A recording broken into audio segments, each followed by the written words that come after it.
क्योंकि बहुत लोगों की सोच होगी कि पढ़ाई कर लिया, घर में बैठी है, कौन सा इतना बड़ा काम कर रही है। तो ये फ़र्क आपको आगे चल के पता चलेगा, जब बच्चे बड़े हो जाएंगे, आपके घर के माहौल पे पता चलेगा, आपकी मेंटालिटी, आप समाज के बीच में बैठते हो, आपके बात करने के तरीके से पता चलता है कि आप पढ़े हो, और आपके बच्चे क्या निकलेंगे, कैसे निकलते हैं, और क्या है चीज़ें, घर को कैसे हैंडल करते हो, आप पति को कितना सपोर्ट करते हो आप मेंटली और हर तरह से। तो ये सब एक पढ़ी लिखी वुमेंस का एक वो होता है कि हाँ, जॉब ही करना ज़रूरी नहीं होता है। बहुत सारी चीज़ें होती हैं जो एक औरत अपने घर में बहुत सारी चीज़ें करती है। हाउस वाइफ होती हैं, लेकिन एक पढ़ी लिखी अगर हाउस वाइफ है ना, तो वो उसका घर का माहौल और उसके बच्चों का मेंटालिटी और उसके हस्बैंड की लाइफ में बहुत सारी चेंजेस लाता है। जैसे कि आप बहुत मेंटली, फिजिकली हर तरह से सपोर्ट करते हो आप हस्बैंड को, अपने बच्चों को, और इसीलिए उनके हस्बैंड की करियर और बच्चों की लाइफ में बहुत इफेक्ट करता है ये सब चीज़ें। और शायद मैं इतनी पढ़ी लिखी हूँ तभी तो अपने हस्बैंड को समझ पा रही हूँ। वो इतना दूर है और इतना सारी चीज़ें हैं, फिर भी वो मतलब मैं मेंटली प्रिपेयर हूँ उस चीज़ के लिए, वरना इमोशनली होकर इधर। Good morning guys, welcome back my channel Kanchan Dubey blog. और लाइक, सब्सक्राइब एंड शेयर करना मत भूलना, बेल आइकन को जरूर दबाना ताकि आपको न्यू नोटिफिकेशन मिलती रहे। और एक चीज़ दिखाऊँ, ये चेयर ऐसे रखी हुई है ना कि मेरी बाई जी कभी उसको बेड में सजा के रखती हैं या कभी टेबल में। कभी कभी फ़नी लगता है लेकिन कभी कभी हंसी आती, मतलब गुस्सा भी आता है कभी कभी, लेकिन जब बेड में रहता है तब ज़्यादा गुस्सा आता है। तो आ रही हूँ सैंडविच, तो सैंडविच की प्रिपरेशन कर लेती हूँ। नारियल वाटर बाहर निकाला है लेकिन उसको अभी नहीं पीऊँगी, काफ़ी ठंडा है। और ये मेयोनीज़ है, ये सॉस है, और ये है आज ब्रेड। तो ये अथर्व को जो मैं जो सैंडविच देती हूँ उसमें चीज़ और वो बस लगा के देती हूँ। क्या चीज़ एंड मेयोनीज़ बस वो लेके जाता है, अदरवाइज़ वो अदर कुछ लेके नहीं जाता है। और पोटैटो कौन इतना बथेड़े पाले, और कौन इतना ज़्यादा क्या बोलते हैं, क्योंकि क्या है ना, पोटैटो बॉइल्ड करो, फिर उसकी टिक्की बनाओ, फिर सैंडविच में लगाओ। तो इससे अच्छा मैंने इसको फ्राइज़ को मैं सोची हूँ कि फ्राई कर लेती हूँ, क्योंकि इसमें कल पकौड़े बनाए थे क्योंकि बारिश हुई थी और मुझे खाने का बहुत मन कर रहा था। तो पकौड़े क्या बोल रही हूँ, तो उसी में फ्राइज़ भी तल लूँगी, फिर मैं इसको धुल लूँगी। तो थोड़ा सा ही ऑयल था और मैं बनाने जा रही हूँ सैंडविच, तो देखते रहना। तो इधर मेरी ही बन रही है चाय और इधर मैं क्विकली वो बनाऊंगी। तो एक साइड मैंने मेयोनीज़ लगा दिया, एक साइड सॉस लगा दिया है। और मैं इसमें चीज़ नहीं डालूंगी क्योंकि मेरा चीज़ खाने का बिल्कुल भी मन नहीं है। ऑयली और चीज़ी चीज़ें खा लेती हूँ तो मुझे अजीब सा लगता है, इस वजह से मैं इसको मेयोनीज़ में ही बनाती हूँ। अथर को चीज़ ही देती हूँ क्योंकि वो बिना चीज़ के नहीं खाता है, उसको सॉस नहीं देती हूँ। तो एक साइड मैंने मेयोनीज़ लगा लिया था पहले, और एक साइड मैंने चीज़ लगा लिया था। और ये मैं ऐसे ही ऑनियन रख दूँगी, उसके बाद टोमेटो डाल दूँगी। और टोमेटो डालने के बाद ये थोड़े से डालने हैं, तो इसको मैंने इसलिए ऐसे बनाया। वैसे तो मैं आलू टिक्की या फिर मेयोनीज़ फेंट के डालना वो अलग चीज़ होता है, लेकिन पोटैटो वाली मुझे सैंडविच खानी थी जो मार्केट में मिलती है, तो बिल्कुल बर्गर जैसे। तो ये मैंने स्टफ़ कर दिया है इसको थोड़ा सा मैश करके, इसलिए ऐसे। और इसके ऊपर आप चीज़ भी डाल सकते हो, बट मैं चीज़ नहीं खा रही हूँ इसलिए मैंने नहीं डाला है। और इसको स्टफ़ करके मैंने इसमें रख दिया है। देन इसको इसमें भी डाल देती हूँ। पहले मैं भूल गई थी कि इसको भी डालना है, तो इसको भी ऐसे मैश करके मैं, क्योंकि ये हल्का ऊपर से क्रंची होता है, अंदर से बढ़िया अच्छा होता है मतलब, और अंदर से सॉफ्ट होता है, तो इसको ऐसे मैश करके बिल्कुल डाल सकते हो। कोई आलू उबाल के अलग से भून के और फिर वो बनाता है स्टफ़ करके, जैसे कि ब्रेड पकौड़े वगैरह बनाते हैं, बट मैं इसको ऐसे ही बना रही हूँ। अब इसको क्विकली पक जाने दे। और दूसरी साइड भी घी लगा हुआ है तो जल्दी ही पक जाएगा। उसके बाद मैं इसको निकाल लूँगी, तो उसके लिए मुझे ना ये यूज़ करने पड़ेंगे। इसके लिए फ्लैट वाला भी है, बट अब इतने बथेड़े मैं 2 सैंडविच के लिए नहीं करने वाली, इसलिए मैं नहीं कर रही हूँ। और चाय भी छान लेती हूँ, पक चुकी है वो, कि काफ़ी थोड़ी सी ही चाय है और मेरे लिए क्विकली है और हेल्दी भी है, ज़्यादा वो नहीं है। तो पक चुकी है दूसरी साइड भी, तो मैं इसको ज़्यादा नहीं चलाती हूँ अदरवाइज जल जाएगी। और मैंने हाथ से ही निकाल दिया, भूल गई। और इनको थोड़ा सा कट कर लेती हूँ। तो मेरा ये ब्रेकफास्ट रेडी हो गया है, और मैंने इसको दो पीस में काट लिया है, क्योंकि वो बड़ा रहता है ना, तो उसके अंदर का जो चीज़ है बाहर निकलना शुरू हो जाता है। और फिर मैं बाद में किचन साफ़ करूँगी, किचन साफ़ करके नहाने जाऊँगी। तो मैं सुबह से यही नहीं खा रही हूँ, फर्स्ट ब्रेकफास्ट नहीं है ये, मेरा सेकंड है ब्रेकफास्ट। फर्स्ट में मैंने फ्रूट्स जो अथर को देती हूँ वो खाती हूँ। उसके बाद मैं मतलब जब उठती हूँ मैं अथर को छोड़ने जाने से पहले टिफ़िन वगैरह जब बनाती हूँ तो मैं लड्डू और पानी पीती हूँ। और लड्डू पानी पीने के बाद मैं अथर की पूरी प्रिपरेशन करती हूँ उस टाइम पे। तो थोड़ा लड्डू खाने के बाद पानी पीने से थोड़ा सा एनर्जी आ जाती है सुबह सुबह, आप क्योंकि भागा भाग रहती है। बच्चे को उठाना सबसे बड़ा मिशन है, उसके बाद उसको रेडी करना, फिर उसका बैग टिफ़िन सब कुछ रेडी करना। तो जब जब थोड़ा सा लड्डू खा के पानी पीती हूँ ना तो थोड़ी एनर्जी आ जाती है। फिर ये सारी काम करके जब मैं वापस आती हूँ तो अथर को जो मैं फ्रूट काटती हूँ, क्योंकि वो इतने बड़े बड़े फ्रूट रहते हैं और बच्चे इतना पूरा नहीं लेके जाते हैं, तो हाफ़ हाफ़ उसको देती हूँ और हाफ़ मैं खाती हूँ। तो एक दो फ्रूट उसको टिफ़िन में देती हूँ और वही मैं भी खा लेती हूँ, तो मेरा भी एक ब्रेकफास्ट हो जाता है। उसके बाद लड्डू पानी के बाद फिर फ्रूट खाने के बाद अब ये मेरा चाय हो रहा है, थोड़ा लेट बना के पीती हूँ। चाय मेरी हैबिट है, इसलिए मैं नहीं पीती हूँ तो मुझे बहुत नींद आती है और वीकनेस सी फील होती है, माइंड चकराता है थोड़ा सा, इस वजह से चाय मैं पीती हूँ। बट दो ब्रेकफास्ट होने के बाद ही ये सब होता है, मतलब हेल्दी थिंग पहले होता है ताकि मेरी हेल्थ ठीक रहे, और फिर चाय मैं पीती हूँ। तो चाय के साथ मैं कुछ ना कुछ स्नैक या फिर अथर को ब्रेकफास्ट जो बनाती हूँ, पराठे बनाया, अप्पम बनाया, या फिर उसके लिए मैक्रोनी बनाई या सैंडविच बनाया, तो ये सारी चीज़ें बनाती हूँ तो साथ में ले लेती हूँ। इसमें भी ज़्यादा हैवी करने की कोशिश नहीं करती हूँ, कम से कम ऑयल और थोड़ा सा घी वगैरह, ऑयल बिल्कुल भी नहीं, घी ज़्यादा यूज़ होता है। या फिर सिंपल सा सब्ज़ी रोटी, कभी उसको ले जाना हुआ पनीर सब्ज़ी या छोले सब्ज़ी, तो फिर वो मैं ब्रेकफास्ट हो जाता है मेरा थर्ड। उसके बाद इसके बाद चाय के बाद फिर ये है डिस्कवरी का वो नेवी वाला पार्ट कि नेवी को कैसे ट्रेन करते हैं, नेवी लोगों को कैसे ट्रेन करते हैं। तो मुझे ये सब चीज़ें बहुत पसंद है, तो मैं ऐसी चीज़ें देखती हूँ जिससे मोटिवेशन मुझे भी मिले और मेरे आने वाले बच्चे को भी मिले। तो कहते हैं कि बच्चे जब माँ के पेट में होते हैं तभी से लर्निंग स्टार्ट कर देते हैं, तो आप जैसी हैबिट डालते हो वैसे आपके बच्चे में जाता है, वैसा ही सेंस ऑफ ह्यूमर जो भी होता है, वो चीज़ें, ब्रेन का डेवलप होना, बच्चे के हेल्थ का डेवलप होना, वो कितना स्ट्रॉन्ग होता है, मेंटली कितना स्ट्रॉन्ग होता है, तो वो माँ के पेट से ही सीखता है बच्चा। तो आपको हमेशा ये सब चीज़ें देखनी चाहिए, धार्मिक चीज़ें देखनी चाहिए, स्ट्रॉन्गनेस और मतलब अच्छी चीज़ें, अच्छी लर्निंग करनी चाहिए, उस टाइम पे स्टडी करनी चाहिए, जिससे कि बच्चे में अच्छी लर्निंग वाली अच्छी चीज़ें जाएँ, अच्छी स्पीकिंग जाए, अच्छी माइंड डेवलप अच्छा हो। तो यह बाकी तो भगवान के हाथ में है, लेकिन जितना हमारे माँ बाप, हमारे पूर्वज, हमारी विरासत जो बोलती है कि इस टाइम पे ऐसे बोलना चाहिए, ऐसा करना चाहिए, ऐसी थिंकिंग रखनी चाहिए, थोड़ा सा इमोशनली हट के और थोड़ा सा स्ट्रांगनेस वाला माइंड रखना चाहिए, क्योंकि आपसे बहुत सी चीज़ें बच्चे सीखते हैं। तो गीता पढ़ना चाहिए, आप धार्मिक चीज़ें देखो, या फिर आप ऐसी चीज़ें देखो जिससे गुड हैबिट सीखे बच्चे। तो आप घर का भी माहौल है, सिर्फ एक बच्चा नहीं सीखता है, सिर्फ ये तो सीख ही रहा है, अथर भी सीखता है। मैं अगर पढ़ती रहती हूँ तो उसकी भी हैबिट है कि हाँ, पढ़ाई की वैल्यू क्या है, पढ़ना कैसे चाहिए, और इंटरेस्ट भी डेवलप होता है। मैं पढ़ती रहती हूँ तो धीरे धीरे वो देखता है, तो उसको भी दिमाग में आता है हाँ ऐसा भी होता है लाइफ में, ये भी चीज़ें होती है। तो इसलिए मैं स्टडी से कभी दूर नहीं हटी, क्योंकि इसका इफ़ेक्ट हमारे बच्चों में बहुत ज़्यादा पड़ता है। आप कुछ भी पढ़ते हो, कुछ भी करते हो, आपके बच्चे आपको फॉलो करते हैं, आपकी चीज़ें सीखते हैं। इसलिए हमेशा हमेशा इतना ध्यान रखना चाहिए ना कि जो भी करो उनके सामने हमेशा गुड थिंकिंग और गुड हैबिट ही करनी चाहिए। अगर आप कोई भी चीज़ गलत करते हैं तो बच्चों में बहुत जल्दी असर होता है, और ये चीज़ें आप दूसरों के लिए नहीं सिखाते हो, अपने लिए सिखाते हो। कल को अगर ये अच्छी चीज़ें नहीं सिखाओगे तो आपके बच्चे गलत राह पर जाएंगे, और वो आपके लिए कल हेडक हो जाएगा। फिर ये ऐसी एज है कि आप सुधार लिए, लेकिन एक एज इसके बाद जो एज आती है ना, बच्चे सुधरते भी नहीं, चाहे उसको मार लो, डांट लो, सज़ा दे लो, कुछ भी। तो इस वजह से मैं माहौल हमेशा स्टडी वाला रखती हूँ, पॉजिटिव थिंकिंग रखती हूँ।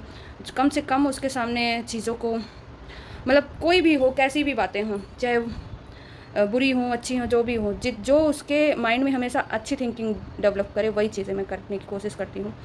तो यही सारी चीज़ें हैं, और हेल्थ तो ज़रूरी है, उसके लिए तो मैं हर वीडियो में यही चीज़ बोलती हूँ कि हेल्थ फर्स्ट देन बाद, क्योंकि काम तो है, आज की लाइफ सब अकेली हो गई है, कोई जॉइंट फैमिली में नहीं रहता, हर कोई अपनी लाइफ में बिज़ी है, तो कोई किसी के लिए नहीं रेडी होता।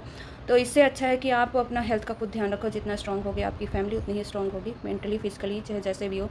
और आपका जैसा माहौल है, आपका बच्चा वैसे ही संस्कार सीखते हैं। तो अगर इन सब चीज़ों को सिखाना है, आपको लगता है कि लाइफ में आप बच्चों को कुछ दे, क्योंकि क्या है ना, स्टडी तो बच्चे स्कूल में सीख लेते हैं, लर्निंग और पढ़ाई सब कुछ बच्चे सीख लेते हैं, लेकिन जो भी संस्कार होते हैं वो आपको ही देने पड़ते हैं, और आपका माहौल बहुत बहुत बहुत हेल्पफुल होता है आपके बच्चों को ये सब सिखाने के लिए, क्योंकि आप उसको, तो यही सारी चीज़ें हैं, गुड डिसिप्लिन और गुड हैबिट, एंड बहुत ज़रूरी है। गुड डिसिप्लिन, हैबिट और बच्चों का हेल्थ बहुत ज़्यादा ज़रूरी है, बाकी चीज़ें वो लाइफ के साथ अपने आप सीख जाते हैं। लेकिन ये चीज़ें सिखाना बहुत ज़रूरी है। आपके घर का माहौल आप जैसे रहते हो ना, आपका बच्चा वैसा सीखता है। और उसके लिए जितना आसान बना सकते हो आप लाइफ, सिर्फ यही चीज़ें हैं जो आप उसकी लाइफ आसान बना सकते हो। अदरवाइज़ उनको आज की जनरेशन जो है और आज का कंपटीशन जो है वो हमारे बच्चों के लिए बहुत हार्ड है। और उसमें अगर आपको ढालना है अपने बच्चों को तो पहले से ही इतना इजी बना दो उसकी लाइफ कि आगे चल के उनको इतना स्ट्रगल ना करना पड़े। और उन अभी इतना स्ट्रगल है तो आप सोच सकते हो कि आज से 10 या 15 साल बाद क्या सिचुएशन होती है, कुछ भी नहीं पता। तो अगर टाइम के साथ ये सब चीज़ें सीख लेते हैं तो दिक्कत नहीं होंगी उनको, पहली बात। और दूसरी बात ये है कि कहते हैं बहुत लोग ऐसा सोचते हैं कि लड़कियों को तो जाके चूल्हा ही पोतना है और डिग्री का क्या मतलब है, पढ़ाई करने का क्या मतलब है, घर में तो बच्चे ही पालने हैं। तो यही मतलब है कि एक पढ़े लिखे जो वुमेन्स होती हैं उनके घर का माहौल और एक ना पढ़े वुमेन्स के घर का माहौल बहुत डिफरेंट होता है। बच्चों के ट्रीट करने का बहुत अलग तरीका होता है, घर को रखने का तरीका बहुत अलग होता है। और वो अपने घर को हाइजीन से लेके उनके रहन सहन और डिसिप्लिन बहुत अलग होते हैं। और जो पढ़ी लिखी वुमेन होती हैं उनके बच्चे जो होते हैं उनको इतना स्ट्रगल नहीं करना पड़ता है और बहुत सारी चीज़ें हैं जो इजी हो जाती हैं। और कहते हैं ना कि एक लड़का जब पढ़ाई करता है तो वो सिर्फ एक घर को चलाता है, बट एक वुमेन अगर पढ़ी हुई होती है तो उसकी कई जनरेशन पढ़ी लिखी होती है, क्योंकि उससे जो 24 आवर्स रहती हैं घर पे बच्चों के बीच, फैमिली के बीच, वो वुमेन्स ही रहती हैं। तो उन्हें उनकी एजुकेशन इसलिए ज़रूरी है क्योंकि वो कहते हैं ना, माँ फर्स्ट टीचर, फर्स्ट गुरु होती है। और माँ जो सिखा सकती है वो आप स्कूल में भी नहीं सीख सकते और दुनिया के किसी कोने में नहीं सीख सकते, क्योंकि जितनी शिद्दत से माँ सिखाती है कोई भी चीज़, क्योंकि स्कूल में भी आप एक लिमिट टाइम देते हो, लेकिन माँ से आप हार्डली मेंटली फिजिकली और हार्डली कहते हैं कनेक्टेड होते हैं बच्चे। तो वो चीज़ें जल्दी भी सीखते हैं, अच्छी चीज़ें सीखते हैं। और माँ हमेशा अपने बच्चों को अच्छा ही सिखाती है। माँ ना स्कूल में भी काफ़ी चीज़ें सीखते हैं, लेकिन वो चीज़ नहीं सीखते जो वो अपने घर में सीखते हैं, और वो सिर्फ उसकी माँ ही सिखा सकती है। और आज की जो जनरेशन है बहुत अकेली है, बहुत सारे बच्चे सहमे होते हैं, बहुत वर्किंग वूमेन भी होती हैं, नहीं हैंडल कर पाती जॉब और बच्चे, क्योंकि आजकल तो थॉट ही बना के रखा है कि घर भी वुमेन्स को चलाना है और बच्चे भी उसे ही पालना है, भले कितनी भी बड़ी जॉब में हो। तो ये सारी चीज़ें हैं, नहीं होनी चाहिए। हस्बैंड का क्या है, मतलब हर लड़कों का यही है कि जॉब करना है, बस हमारी इतनी फॉर्मेलिटी है। आएंगे तो बच्चे कम नंबर आएंगे तो फिर ताने मारेंगे, क्यों न जॉब छोड़ दो, ये कर दो, वो कर दो। तो बहुत बहुत रेयर में ऐसा होता है कि हस्बैंड वाइफ दोनों इक्वल होते हैं। अदरवाइज़ हमेशा ये चीज़ें देखी है मैंने कि मतलब लड़कियाँ ही घर भी संभालती, बच्चे भी संभालती और जॉब भी नहीं छोड़ना चाहती है, जॉब भी करती हैं। और उनकी भी यही होती है ना, स्टार्टिंग से हैबिट हो जाती है तो फिर वो छूटती नहीं है। और हस्बैंड की भी आदत हो जाती है कि वो अपना इंडिपेंडेंट है और कभी नहीं देते, फाइनेंशियली हेल्प नहीं करते, या फिर होता भी है तो वो अलग चीज़ें हो जाती है, बहुत सारी सिचुएशन क्रिएट हो जाती हैं। बट ऐसा नहीं सोचना चाहिए मेरे ख्याल से। पढ़ाई सिर्फ हम जॉब के लिए नहीं करते हैं, बहुत सारी सिचुएशन के लिए भी करते हैं, क्योंकि बहुत लोगों की सोच होगी कि पढ़ाई कर लिया, घर में बैठी है, कौन सा इतना बड़ा काम कर रही है। तो ये फ़र्क आपको आगे चल के पता चलेगा, जब बच्चे बड़े हो जाएंगे, आपके घर के माहौल पे पता चलेगा, आपकी मेंटलिटी, आप समाज के बीच में बैठते हो, आपके बात करने के तरीके से पता चलता है कि आप पढ़े हो। और आपके बच्चे क्या निकलेंगे, कैसे निकलते हैं, और क्या है चीज़ें, घर को कैसे हैंडल करते हो, आप पति को कितना सपोर्ट करते हो आप मेंटली और हर तरह से। तो ये सब एक पढ़ी लिखी वुमेन्स का एक वो होता है कि हाँ, जॉब ही करना ज़रूरी नहीं होता है। बहुत सारी चीज़ें होती हैं जो एक औरत अपने घर में बहुत सारी चीज़ें करती है। हाउस वाइफ होती हैं, लेकिन एक पढ़ी लिखी अगर हाउस वाइफ है ना, तो वो उसका घर का माहौल और उसके बच्चों का मेंटलिटी और उसके हस्बैंड की लाइफ में बहुत सारी चेंजेस लाता है। जैसे कि आप बहुत मेंटली, फिजिकली हर तरह से सपोर्ट करते हो आप हस्बैंड को, अपने बच्चों को, और इसीलिए उनके हस्बैंड के करियर और बच्चों की लाइफ में बहुत इफ़ेक्ट करता है ये सब चीज़ें। और शायद मैं इतनी पढ़ी लिखी हूँ तभी तो अपने हस्बैंड को समझ पा रही हूँ। वो इतना दूर है और इतना सारी चीज़ें हैं, फिर भी वो मतलब मैं मेंटली प्रिपेयर हूँ उस चीज़ के लिए, वरना इमोशनली होकर इधर उधर दिमाग जाता और ये सब चीज़ें। और मेरा बच्चा भी नहीं पढ़ पाता अगर मैं पढ़ी लिखी नहीं होती, तो इतने बड़े स्कूल में इतना सब कुछ नॉलेज, उसे एक्स्ट्रा नॉलेज, उसकी हैबिट्स, ये सब चीज़ें नहीं दे पाती। तो ये पढ़ाई का सबसे मेन मुद्दा है कि पढ़ाई होना क्यों ज़रूरी है। इसका बहुत असर होता है आपकी फैमिली, आपके बच्चे, आपके पेरेंट्स, और बहुत सारी ऐसी सिचुएशन होती है जिससे आप मेंटली हैंडल कर पाते हो, क्योंकि आप स्ट्रांग होते हो, आप दुनिया देखे होते हो, आप स्टडी की वैल्यू करते हो, काम की वैल्यू करते हो, रिश्तों की वैल्यू करते हो, तभी सारी चीज़ें बची रहती हैं। अदरवाइज़ बहुत सारी ऐसे एक फैमिली में बहुत सारे तरह के लोग होते हैं जो बहुत सारी चीज़ें बोलते हैं, बहुत सारी चीज़ें करते हैं। बट वही है कि एक समझदार वुमन है जो को सब कुछ सुन के, सब कुछ सह के, सब कुछ वो बर्दाश्त करके जोड़ के रखती है, क्योंकि वो पता है, उसकी फैमिली की वैल्यू पता है उसे, अपने लाइफ की वैल्यू, अपने बच्चों की वैल्यू, अपने हस्बैंड की काम की कदर और एक सपोर्ट, उसको सही सजेशन। आपकी स्टडी नहीं होती, अगर मैं इतनी पढ़ी लिखी नहीं होती तो शायद गुड सजेशन भी नहीं दे पाती अपने हस्बैंड को, और परेशान होते तो मैं शायद और परेशान करती कि तुम क्यों नहीं हो, मैं अकेली हूँ, और शायद मेंटली इतनी प्रिपेयर नहीं होती और मैं रोज़ इमोशनल होती, बहुत रोज़ स्ट्रेस लेती। बट मेंटली और फिज़िकली स्ट्रॉन्ग इसीलिए हूँ, अपनी हेल्थ का ध्यान नहीं रखती और शायद रोज़ बीमार होती। तो ये सारी चीज़ें हैं। तो क्यों मैं इतना स्ट्रॉन्ग हूँ, तो इसका रीज़न यही है स्टडी। देखो, पढ़ाई की वैल्यू ऐसी ही जगह, ऐसी ही प्रॉब्लम्स में समझ में आती है जब पूरी दुनिया भले ना हो, फिर भी आप इतना मेंटली फिज़िकली स्ट्रॉन्ग रहो, और वो सिर्फ है तो आपका रहन सहन, आपकी जो भी थिंकिंग है, वो सारी चीज़ें बहुत मैटर करती हैं। आपके बच्चे कितने अच्छे हैं, कितने अच्छी सोच है, कितना सारी चीज़ें हैं, आपके बच्चे कितना ईज़िली समझ लेते हैं आपको, ये सब हमें नहीं लगता कि हम मेरे बेटे को कभी डाँटने या मारने की ज़रूरत पड़ी होगी। वो अपने आप ही कोई चीज़ समझाती है तो दोबारा वो नहीं करता है। तो और झूठ नहीं बोलता है, सबसे अच्छी बात है कि उसने झूठ बोलना। तो ये सब चीज़ों की वैल्यू, इस चीज़ों की, आज जैसे आज सुबह बोल रहा था, मम्मी हमेशा सैटरडे क्यों नहीं, मतलब फ्राइडे क्यों नहीं आता है, रोज़ मंडे क्यों आ जाता है और मुझे स्कूल जाना पड़ता है। तो मैंने उसको सुबह से समझाया कि पढ़ाई की वैल्यू क्या होती है, और टाइम कभी नहीं रुकता है। अगर सैटरडे मतलब मंडे नहीं आएगा तो फिर नेक्स्ट सैटरडे संडे कैसे आएगा। तो टाइम नहीं रुक सकता, वो आपके हाथ में या मेरे हाथ में नहीं है। और टाइम अगर स्टॉप हो जाएगा तो हमारी लाइफ स्टॉप हो जाएगी, आप स्टॉप हो जाओगे, हम स्टॉप हो जाएंगे, तो वो इम्पॉसिबल है, वो गॉड के हाथ में है। हमें टाइम के साथ चेंज होना चाहिए, हमें गुड हैबिट सीखनी चाहिए, हमें रोज़ स्कूल जानी चाहिए, हार्ड वर्क करनी चाहिए, ये तो लाइफ का पार्ट है। तो ये सारी चीज़ें होती हैं। आप बच्चों को, मैं इतनी मैं अपने आप को बहुत खुशनसीब समझती हूँ कि अगर कोई भी क्वेश्चन करता है, कैसे भी क्वेश्चन करता है, मैं उसका आंसर दे देती हूँ और उसके दिमाग में वो चीज़ जल्दी बैठ जाती है। अदरवाइज़ अगर मैं पढ़ी लिखी नहीं होती तो शायद उसके लेवल का क्वेश्चन का आंसर भी नहीं दे पाती, क्योंकि वो बड़ी स्कूल में पढ़ता है और बहुत सारी चीज़ें कल के सिलेबस में और आज के सिलेबस में बहुत फ़र्क है। हमारी स्टडी में, उसकी स्टडी में बहुत फ़र्क है।